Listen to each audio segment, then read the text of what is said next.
Denmark एक ऐसा देश है जहाँ पर शराब पीना आम बात है। बच्चे से लेके बूढ़े सभी अल्कोहल लेते हैं। ये उनके कल्चर में है जैसे इंडियंस के कल्चर में चाय पीना। मूवी की शुरुआत में हमें एक गेम दिखाया गया जिसमें स्टूडेंट्स बियर की बोतल्स लेकर रेस कर रहे हैं। उन्हें एक खास जगह पहुंचकर सभी बोतल्स ख़त्म करनी है।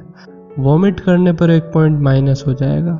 बोतल ख़त्म करके उन्हें वापस वहीं पहुंचना है जहां से उन्होंने शुरुआत की थी। जीतने वाले को ढेर सारी बियर की बोतल्स मिलेगी।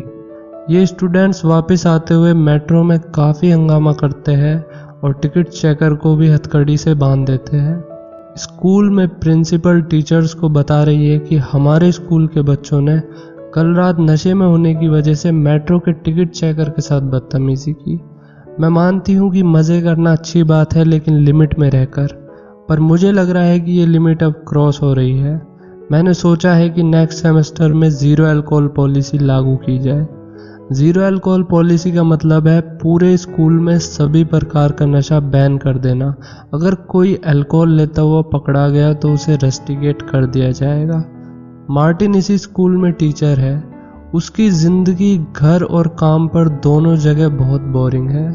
घर पर वो मुश्किल से ही अपनी बीवी से बात कर पाता क्योंकि वो लेट नाइट शिफ्ट में काम करती थी और सुबह मार्टिन काम पर चला जाता था। मार्टिन अपने बच्चों से भी बात नहीं कर पाता। दरअसल कोई भी मार्टिन की बात पर ध्यान नहीं देता, चाहे वो उसके स्टूडेंट्स हो या फिर परिवार वाले। इस चीज़ से वो बहुत फ्रस्ट्रेट होने लगा, अंदर ही अंदर घुटने लगा। एक रात मार्टिन अपने 3 दोस्तों के साथ, जिनका नाम है टॉमी, पीटर, निकोलास, डिनर पर जाता है। वो दोस्त होने के साथ साथ कलीग्स भी है जो एक ही स्कूल में पढ़ाते हैं। ये सब निकोलास का 40वां जन्मदिन सेलिब्रेट कर रहे हैं। सब आपस में बात कर रहे हैं और मार्टिन शांत बैठा हुआ है। वो एंजॉय करना चाहता है मगर कर नहीं पाता। उसका सेल्फ कॉन्फिडेंस पूरी तरह से ख़त्म हो चुका है। ना उसे अपने अंदर की आवाज़ सुनाई देती है, ना ही बाहर की। ड्रिंक्स पीने के बाद मार्टिन की आंखों में आंसू होते हैं। वो उन्हें बताता है कि उसकी लाइफ में कुछ भी कलरफुल नहीं है, कुछ है तो बस ब्लैक एंड वाइट। थोड़ी देर बाद वो लोग मनोवैज्ञानिक फिन की थ्योरी डिस्कस करने लगते हैं, जिसमें कहा गया था कि अगर हम अपने ब्लड में 0.05 अल्कोहल को मेंटेन करके रखें तो हम अपनी लाइफ में ज़्यादा क्रिएटिव और रिलैक्स होंगे। लेकिन उनमें से कोई भी इस थ्योरी को नहीं अपनाता सिवाय मार्टिन के। वो दिन में ड्रिंक करने लगा। अब वो ज़्यादा कॉन्फिडेंट फील कर रहा था। जैसे ही वो अपनी क्लास में पहुंचा, उसने अपने कॉन्फिडेंस से सभी बच्चों को चौंका दिया। पहले वो आता था, बैठता था, पढ़ा के चला जाता था, चाहे कोई इसकी बात सुने चाहे नहीं। लेकिन अब वो क्लास से कम्युनिकेट करना चाहता था। उसने सबसे पहले जोसेफ को दरवाज़ा लगाने के लिए कहा। मार्टिन ने क्लास से कहा कि एक इलेक्शन है जिसमें 3 कैंडिडेट खड़े हुए, तुम किसे वोट दोगे? पहला कैंडिडेट पोलियो से आधा पैरालाइज्ड है, हाइपरटेंशन भी है। जहां उसका मतलब निकलता है वो वहीं जाता है। उसने एक ज्योतिषी भी रखा है सलाह के लिए। वो अपनी वाइफ को चीट कर रहा है, चेन स्मोकर भी है और ज़्यादा ड्रिंक्स भी लेता है। दूसरा कैंडिडेट बहुत मोटा है जो 3 इलेक्शन पहले ही हार चुका है।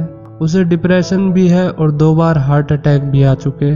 नॉन स्टॉप सिगार पीता है और हर रात बेड पर जाने से पहले खूब शराब पीता है। तीसरा कैंडिडेट वॉर हीरो है जिसने अपने देश का नाम ऊंचा किया। वो महिलाओं की इज्जत करता है, उसे जानवर पसंद है और वो कभी स्मोक भी नहीं करता, बस कभी कभार बियर पी लेता है, वो भी ओकेजनली। जोशी, तुम किसे वोट दोगी? तीसरे वाले को। और बाकी सब? तीसरे वाले को। वो उन सब को दिखाता है। पहला आदमी फ्रैंकलिन डी रूजवेल्ट जो वर्ल्ड वॉर 2 के वक्त अमेरिका का राष्ट्रपति था। दूसरा आदमी विंस्टन चर्चिल जो इसी समय इंग्लैंड का प्राइम मिनिस्टर था। और तीसरा आदमी एडोल्फ हिटलर। सभी बच्चे सुन के चौंक गए। मार्टिन ने कहा, इस सब को बताने के पीछे मेरा मकसद ये है कि तुम सब समझो कि ये दुनिया कभी भी वैसी नहीं होगी जैसी तुम उम्मीद करते हो। मार्टिन के दोस्त उसके अंदर पॉजिटिव चेंज देखते हैं। अब वो सब भी इस खुफिया एक्सपेरिमेंट में शामिल हो गए।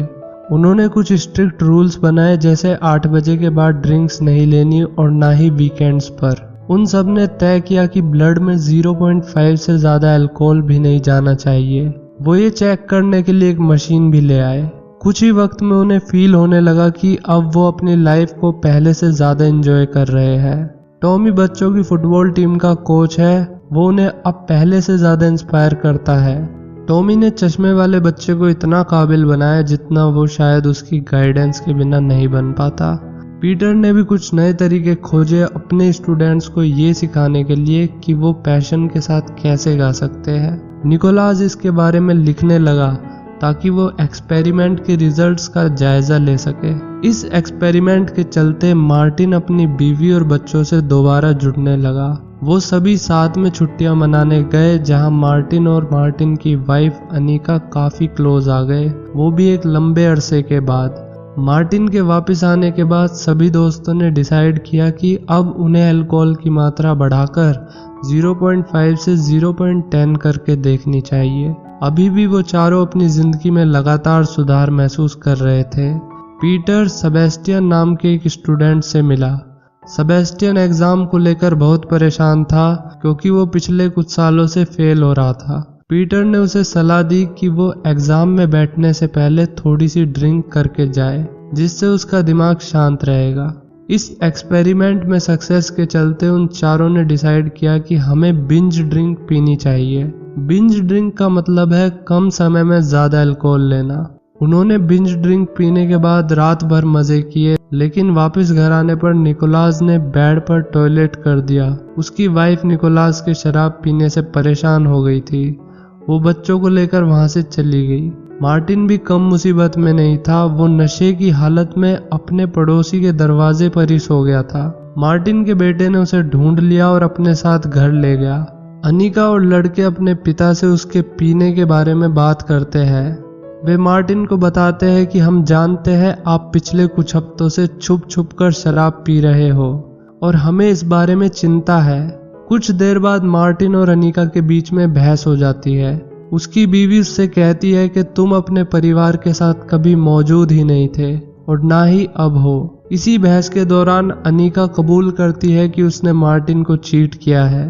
मार्टिन बहुत गुस्से में होता है और वो अनिका और घर को छोड़ के चला जाता है। उसी रात वो सभी दोस्त मिलते हैं और एक्सपेरिमेंट को छोड़ने से पहले आखिरी बार बिंज ड्रिंक पीते हैं। अपनी सामाजिक जिंदगी पर इस एक्सपेरिमेंट का असर देखते हुए उन्होंने इसे छोड़ दिया। कुछ महीने बीत गए। ग्रुप के सभी मेंबर्स ने शराब पीना बंद कर दिया, सिवाय टॉमी के। वो एडिक्ट हो चुका था। स्कूल को पता लग चुका था टॉमी के एडिक्शन के बारे में। उसे जॉब से निकाल दिया गया।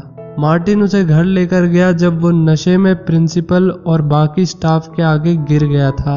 मार्टिन ने उससे कहा कि मेरे टच में रहना, कोई भी जरूरत हो तो मुझे कॉल करना।